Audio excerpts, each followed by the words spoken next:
What's up, guys? I'm going to be using my iPhone for this video because I've lost all of my memory cards for all of my cameras, so I'm just going to roll with it. Anyway, I wanted to do a meal prep today and kind of take you through that process. So a lot of people want to meal prep, but they also like to calculate macros, so they use Myfitnesspal and just try to wing it, but it makes it a little bit tough when you have a meal prep. So what I found the best thing to do is use Myfitnesspal to plan out your meals first. So we start by planning out the meals. So I have whatever my macro split is, whatever I want my calories to be. I put that, plan out my meal plan, and then I go ahead and cook. Hi, Dad. What's up, buddy? Thanks, bud. Morning. Morning. Good to see you. So ideally, you're going to plan out your meals, go grocery shopping to fill it out, make the meals, you're good to go. But I already have a lot of my groceries here. So basically, I'm going to go off of that, make my plan, cook it up, and then I don't have to track every single day because I pretty much know what I'm going to eat for the next several days. So it makes it a little bit easier. So if you're unfamiliar with Myfitnesspal, this is kind of what it looks like. You have a few options. There's an actual scanner. You can scan the food you're about to eat if it's something in like a package, or you can just use the search for a food right there, and then you can type in basically anything and find something that's either the same or with pretty similar macros. Then as I put in each meal, I can check the actual nutrients or the macro split of that meal or whatever it is I need to do. And then here's just a few more examples of what it's like to kind of plan out that meal plan. And for me right now, I'm doing kind of a cut, so it's a little bit lower calories. Looks like this. I have it within 4 calories, which is in the margin of error, so I'm very happy with the way that meal plan particularly turned out. All right, so now that I got everything planned out, I have all of my food laid out. We're gonna do a bunch of ground beef, some chicken. I already have some zucchini made, so I don't gotta worry about that. Then we move on to carbs. We got potatoes, some protein noodles. I'll grab some rice too, cauliflower rice. For one of the meals, I'm gonna do like a chicken teriyaki. So we got these things.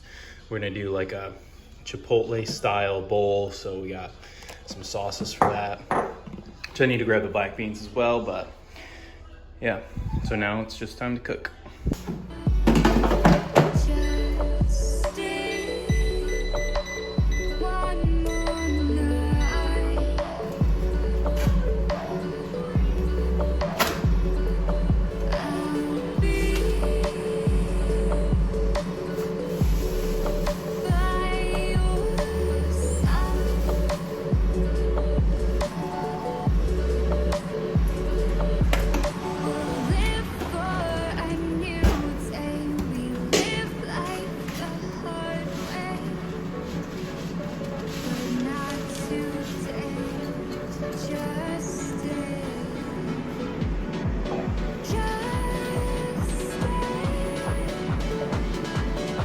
Oh man, I get sweaty whenever I cook.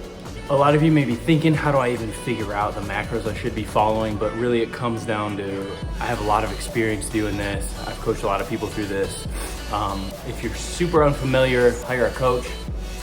And if that isn't something you're interested in, then just really it's kind of a science experiment. You just want to set your protein similar to where your body weight is. That's always kind of a good approach.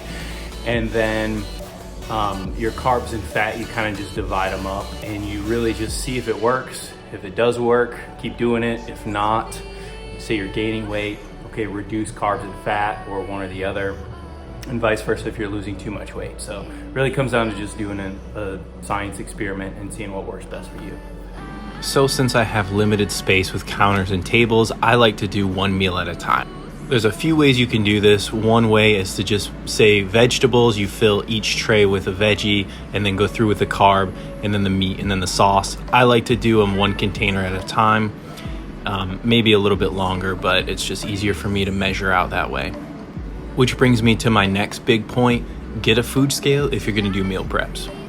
Just winging it doesn't really get you that far and it leaves too big of a room for error. So go ahead, get you a scale.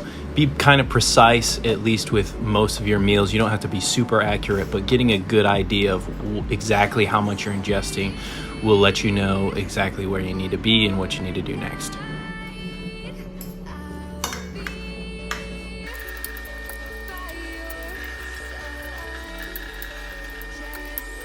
And boom, I'm done with the first meal.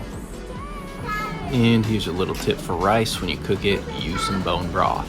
Add some protein, some sodium, a lot of good micronutrients. And then here we go with the second meal. Using rice, cauliflower rice, black beans, chicken, and some sauces. And second meal is done. Then I have this chicken teriyaki meal. As of late, this has honestly been one of my favorite meals. I've been really enjoying it.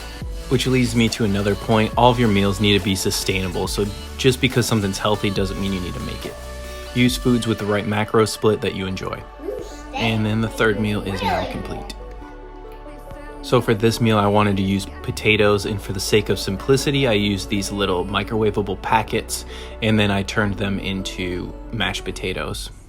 And although I didn't actually measure out the milk that I used, I did include that into my meal plan on Myfitnesspal. I just added, I think, 1/3 of a cup for each day, which is kind of a rough guess, but I figured it'd cover my bases. And with that, I just need to measure out this last meal, and then everything will be complete. And with that, that is 4 complete meal prepped meals for each day. Now this is my full day of eating, and I'll go over that meal by meal.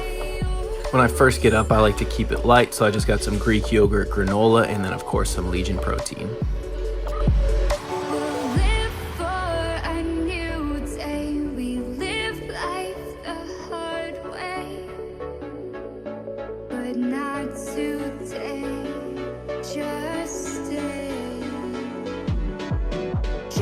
This last meal is just a little bit easier to explain. So I use 1 egg, 1 English muffin, 1 slice of this reduced fat American cheese, and then 1 caramel rice cake with 2 tablespoons of this kind of nuts and more.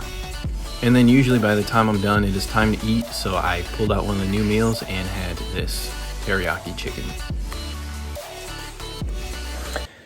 And there you have a full day of eating / meal prep. So the trick is to really cook for usually 4-5 days is pushing it, but I cooked a little bit more than I meant to, and I did 5 days. Also had some extra meat and rice and pasta and stuff like that, so it'll actually be food for the family for a couple of the days as well. So kind of a win-win. Don't have to worry about cooking for probably at least a few days. Anyway, thank you guys so much for watching. I would appreciate it if you subscribed, liked this video, and commented anything else you would like to see below, and I will try to make that happen. Thanks, guys.